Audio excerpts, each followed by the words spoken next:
I hope it is still helpful for you. I hope you are still finding it, that it resonates. And whatever you're dealing with for this month, I hope that this provides a little bit of guidance for you. I am traveling right now. The setup is different, as you can see, and I apologize for the sound quality. Lighting, etc. So, you know, my apologies. Okay. And more than anything, I'm very sorry that this is late. Yeah, things have been a little bit hectic due to my main job. So I hope you guys can forgive me. And either way, I hope this video finds you well. So I actually had 2 messages that came out for you. So I'm going to talk about them in succession. Okay. So first of all, when I was shuffling out the spread, it took me a really long time to form like an image. And then once that image came out, the cards started coming out. So what I saw was very distinctly, there is a man, he's driving down like a very mountain, hilly road, okay? It's a 2-lane street, and there are a lot of hills. So he's going up the hill, and he's in this really small, white, compact car. It's a very small car. It looks almost like the 80s in rural America somewhere. It looks like the 80s. So he's like, I can only see the back of the car, and then, he goes up the hill, and then as he descends the hill, you see this power plant, okay, and power plants has that, insignia that denotes radiation. So there's a power plant. It's white. It's looming in the distance. So it seems like that's his final destination. And then you see him getting closer and closer. The power plant looms larger and larger. It's emitting smoke. And then his car kind of stops at the gate. There's like security. He gets through, gets to the base of the power plant, and he steps out of the car with a full suit and also his briefcase, okay? So I was thinking that he works there. He works in this very intimidating, looming, like, you know, it seems like for many of you, you might work in an environment, in an organization that is like heavily scrutinized. Okay, that's what it feels like to me, because the power plant is huge. It's emitting smoke, so who knows what it's you know, allowing to leak into the environment, right? And then on top of that, it has this huge radiation sign. Okay, is huge. The emblem is like on the side of those smokestacks almost. So I feel that for many of you, for whatever reason, there's a lot of commotion around the work that you're doing. Either the company, the organization is facing a lot of scrutiny from the press, from the public, from the neighbors even that surround that physical structure. And so I do feel like, I feel that a lot of you guys identify very strongly with the work that you do. You know, you want work that is meaningful. You want work where your skills and your talents can be on full display. And especially for many of you, you might be like the voice, the face, the model, the mascot for whatever it is that you're working at. You might be a sales rep, for example, for a company that you work at. So you're kind of like the face of the product, okay? You could be very visible in the limelight, especially for many of you. A lot of Leos are politicians, okay? And so I do feel there's a lot of like, you're kind of like in an environment that might be facing a lot of scrutiny, and you're doing the damage control. You might be the PR person that everyone reaches out, and you might have to deflect questions, you might have to create your own red herring in order to distract people from something. From something. You might be hired to take on a position so that you can do damage control. You might be hired on by a firm in order for them to fix something that they've made a mistake on. Now, we are moving away from that November timeframe, and November timeframe was problematic especially for a lot of work environment, and especially for when it comes to their public image, because we had a very profound Mercury retrograde period where a lot of deeply buried things are coming to light, okay, or were coming to light. It was in the sign of Scorpio. And so I felt like a lot of things that people kind of sweep under the rug, a lot of deep, dark held secrets, especially as it pertains to companies, organizations, and work environment and things like that. Things that people in power were trying to hide from the public, or truths that they were trying to distort, or just things that they shove away when no one is looking. I feel that all of that might have come to light recently, and as a result of it, you're kind of called in to do some damage control. Okay, so that's what I was feeling. I just feel like the work environment that you're in is facing a lot of scrutiny. The people you might work with, they might have their own personal issues that's facing a lot of scrutiny. Okay, and they're faced with a lot of scrutiny. And I'm sensing a lot of people will come to you for the month of December, asking for advice, like, should I do this? Should I do that? Because they're really concerned about their public image. And, it doesn't mean that they're superficial or vain or shallow. I just feel like there's something going on here where somebody's job might be at stake, and you're kind of called in to either provide some guidance, provide some legal advice, expert advice even, how to de-escalate tension, how to de-escalate a potentially volatile situation, how to, do all of those things, okay? I also feel like, you're good at your job. You're paid very well. For many of you, you're paid very well for the work that you're doing.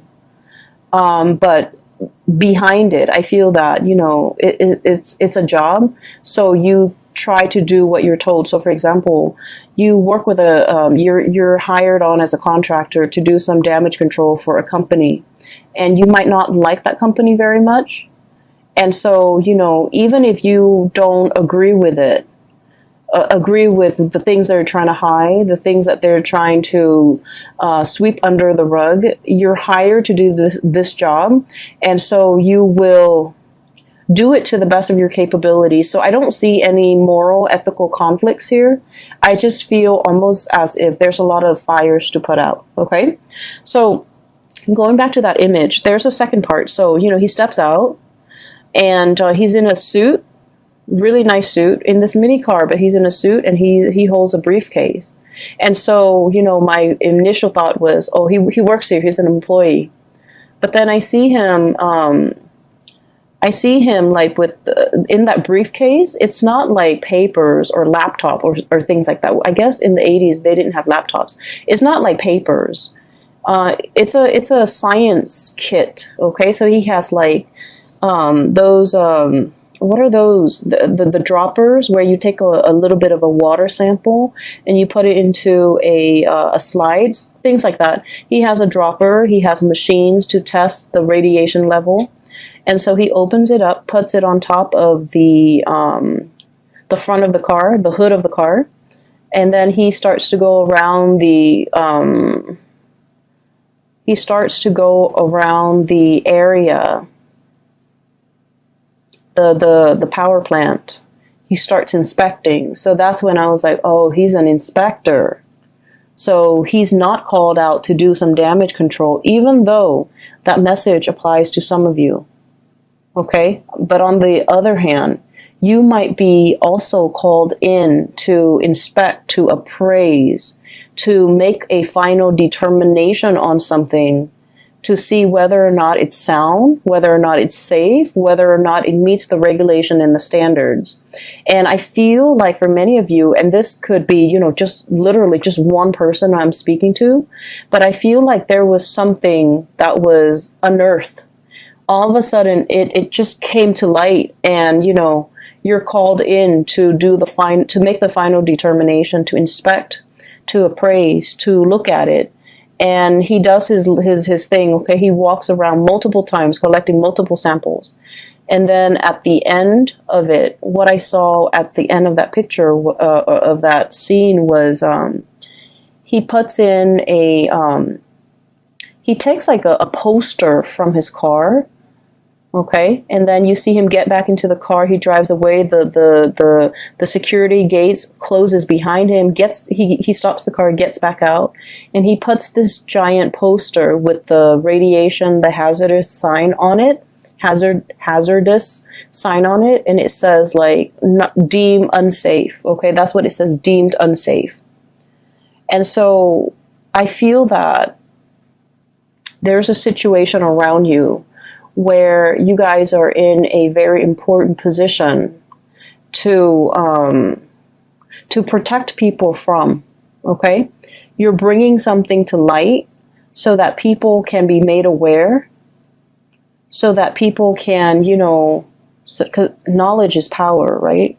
But I feel like there might be something that is unsafe, that is unfit, and you're drawing attention to it. You're calling it for what it is. Okay, so in a way, this could be in a work environment, but then I also feel that for many of you, the word unfit parent came in. Okay, so you might be, for example, a social worker, where you're inspecting homes, the home environment. Is this a safe place for children to be in?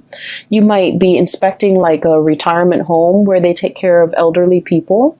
You might be inspecting like a preschool, even a high school. You might be like, one of those superintendents or one of those inspectors, academic inspectors, to make sure something is meeting the requirements, it's passing, the regulations and the codes, and make sure other people are abiding by it, because if they don't abide by it, it can cause long-term negative impact on not only, the people that are involved, but the surrounding area, hence this power plant, okay?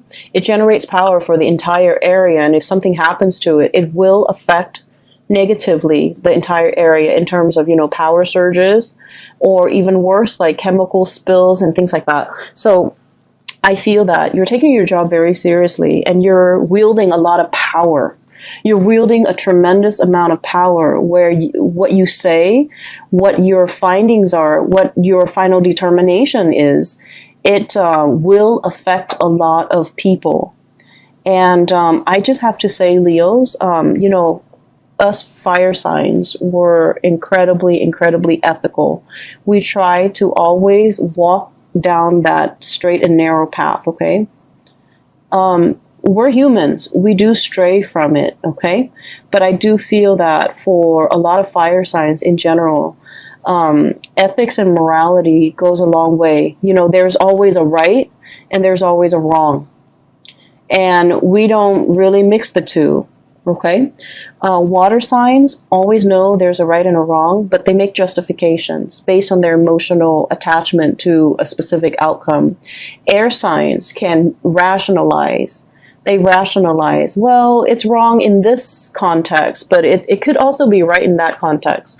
I feel like for a lot of fire signs, there's a right and there's a wrong, and no matter what the circumstance, the circumstance doesn't justify whether or not something is right or wrong.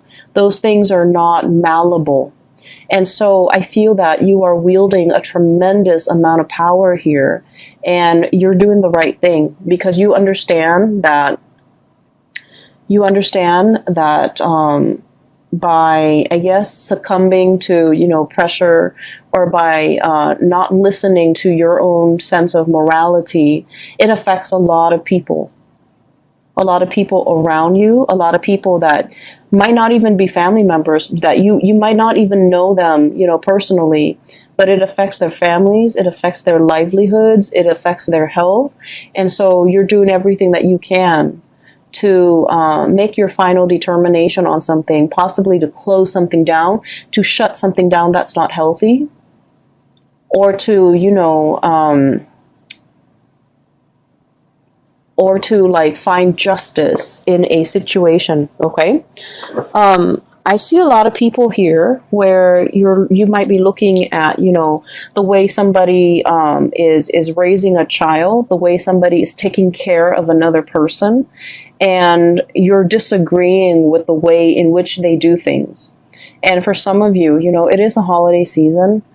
We're going to be dealing with a lot of family members. So I do feel some of these issues are coming up in the family unit. You know, it's like, you should have done this as a mother, you should have done that as a father, you shouldn't treat your parents like this. You know, all of those discussions, I feel, is coming into the picture, and I keep seeing like unfit. Somebody is unfit to do something. Somebody is unfit to take care of themselves, or they're not all mentally there, and they have somebody else who's managing their estate, or who's like a power of attorney, and that person is unfit because they're taking advantage of the person who's not able to take care of themselves. So I feel like all of these ethical, moral debates are coming into the picture, and I do see you discussing all of these things with family members in a very passionate manner. I don't see it being like an argument where we're arguing and screaming and you know, slicing each other left and right. I don't see that. I just feel heavy discussions over somebody's qualifications, over somebody's capabilities, over, you know, whether or not something is fit, or whether or not the situation needs to be shut down and closed off. Okay, so that's what I'm seeing. And we're 16 minutes into the reading. I just wanted to get that out of the way, okay, because I felt like it's much calmer now. I feel a lot calmer. The power plants, you know, the looming sign, that radiation sign is so strong. Like it was so big, it was so visible, and I feel that that message needed to be conveyed, because I feel like there's a potentially toxic, hazardous situation. And it needs to be called out. It needs to be labeled for what it is, so that people know to avoid it, and it needs to be shut down. Okay, so that's just the bottom line. On the other hand, on a lighter note, okay, I do see two people here. So let me talk about these two people. I feel like that was the work situation. So let me talk about these two people here. I have one person who is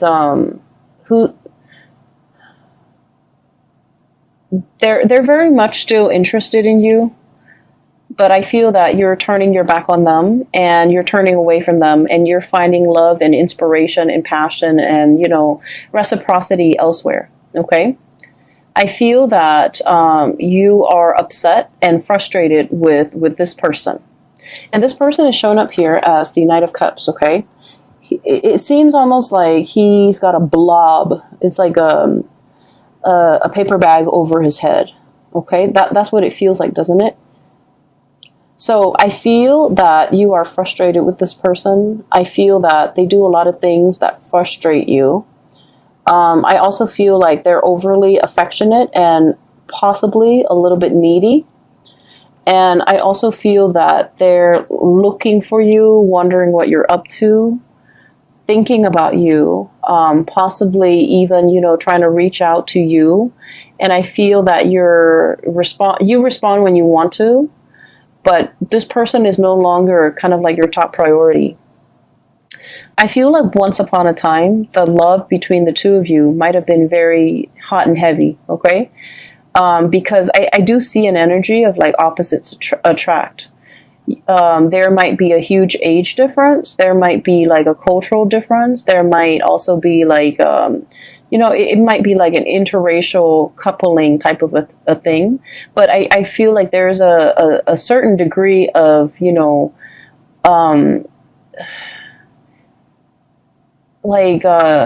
you guys are very dissimilar, okay? Very different from one another. And there's a certain degree of mismatch. And because of it, it's very passionate, it's very fun, it's exciting. But it ceases to be those things, because I do feel that you might be turning elsewhere for love and for validation and for, you know, a relationship. And so this person is wondering what you're up to. This person is like not really sure how you feel about them. And they wish they could know how you feel about them, because they're wondering and always thinking. And, you know, if you are a cross watcher, and this sounds like you, I just feel like with fire signs, what you see is what you get, okay? Fire signs are very straightforward. If they're communicating with you, they like you. If they're not communicating with you, they pretty much have exited the picture. And so I feel that for many of you, you have left this person kind of like hanging, or you've just left them out in the cold. And they might, be bombarding you with messages, but I do feel that your heart is already elsewhere. And then I also feel that, for some of you, you might at the end of the day, decide that this whatever you had with this past person, I feel like it was lacking in emotional depth. It was lacking in it's like you talk about one thing and then they don't have an interest in it, so they steer the subject somewhere else. Or they talk about a certain topic and you have no interest in it, and so you just kind of like change the topic. So I feel like there's very little compatibility, and it created a situation where there was no chemistry. There was no emotional depth to the conversation, to the interaction. And it can feel to me like it's very time consuming or quite draining to be around this person. Not because they're a bad person. It just feels to me like it requires a lot of effort just to keep the conversation going, because you guys don't have a lot in common. I do feel that they really like you, and I do feel this person is incredibly intelligent, incredibly smart, but they're very smart. Queen of Swords, super smart, okay? Their mind is very sharp. They're very discerning and perceptive, and they're probably like the really book smart type of person, but emotionally they're not very intelligent.